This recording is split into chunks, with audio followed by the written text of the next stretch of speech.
Kala ko kasya yung ano doon.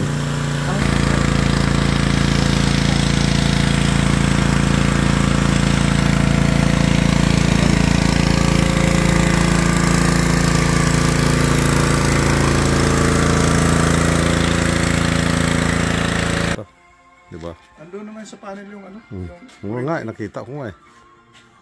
Ayan. Ha? Ito lang, maano, matigas yung ano. Yung ano? Kaya hindi may makaano ka. Tigas yung ano, Ay, kunin ko muna doon yung sahod. Oh. Dito ba ito? Ito sa pantay. Yan, parang maganda. Yan. Ikaw pa. Patuloy natin to. Di na. Oo, diretso na yan. Dito may ano, para parehas. Ganyan. Hanap lang. Yan si Nelson. Tapos sabi ni ano,